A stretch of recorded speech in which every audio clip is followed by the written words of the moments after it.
Ndagusuhuje kandi nguhaye ikaze ikaruvari ku isoko y'umunezero uva muri Kristo. Nta gushidikanya ko kugira umwana ari umugisha uva ku Uwiteka. Ushobora gushima Uwiteka rero mu buryo bwinshi umushimira ko yaguhaye uwo mwana. Bumwe muri ubwo buryo ababyeyi bahitamo gushima Uwiteka hari no mu mazina bita abana babo, ashimangira ko bashima ibyo Uwiteka yabakoreye kugira ngo babone uwo muziranenge. Hari abashobora kugira bati impano iva ku Mana, abandi bakagira bati Imana niyo mufasha wanjye.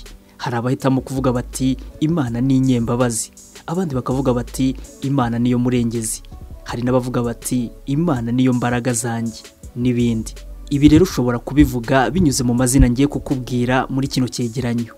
Harimo amazina y'abakobwa ndetse n'amazina y'abahungu. Nguhaye ikaze.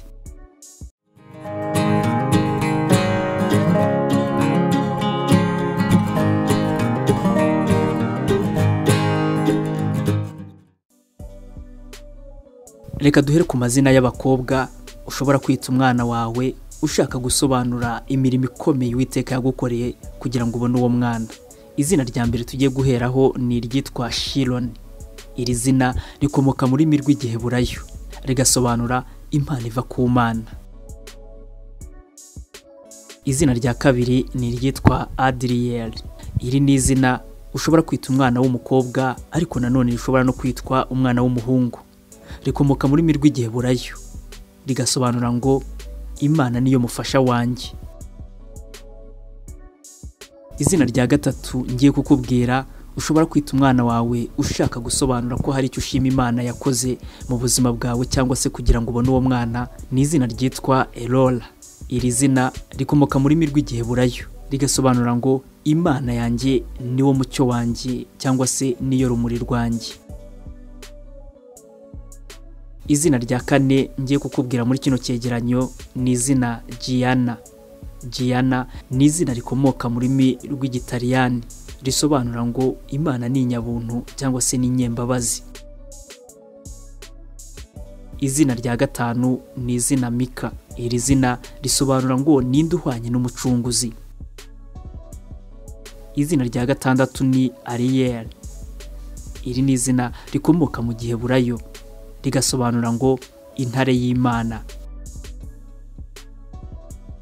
Izina rya karindwi nahisemo kukubwira muri kino cyegeranyo ni izina Dina. Iri ni izina rikomoka mu rurimi rw'Igiheburayo, risobanura ngo Imana niyo izaca urubanza. Izina rya munani ni izina Elisha. Iri ni izina rikomoka mu Giheburayo, risobanura ngo Imana niyo mucunguzi wanjye cyangwa se niyo murengezi wanjye. Izina rya cyenda wakwita umwana w'umukobwa ushaka kugira icyo usobanura gihuye n'ibyo ushimira Imana ku mirimo yagukoreye, ni izina ryitwa Joanna. Iri ni izina rikomoka mu rurimi rw'Ikilatini, rigasobanura ngo Imana ni inyempuhwe cyangwa se ni inyembabazi. Izina rya 10 ni izina Moriya. Moriya ni izina rikomoka mu rurimi rw'Igiheburayo, risobanura ngo umucunguzi cyangwa se Imana yanjye ndiwe mwarimu wanjye. Reka turebe no ku mazina wakwita abana b'abahungu. Izina rya mbere ngiye kukubwira ni izina Iyani. Iyani ni izina rikomoka mu rurimi rw'Igiheburayo ndetse no mu rurimi rukoreshwa mu gihugu cya Scotland. Izina rya kabiri ni izina Shani. Iri ni izina rikomoka mu rurimi rukoreshwa mu gihugu cya Ireland, naryo rivuga ngo Imana ni inyembabazi cyangwa se ni inyampuhwe. Izina rya gatatu ni izina Gebu.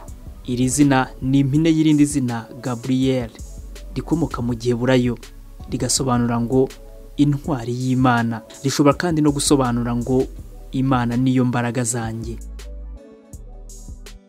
Izina rya kane ni Ivan. Iri ni izina rikomoka mu rurimi rw'Ikirusiya ndetse n'ururimi rw'Ikinyasiloveniya, rivuga kimwe na John mu zindi ndimi, rigasobanura ngo Imana ni inyembabazi cyangwa se ni inyempuhwe.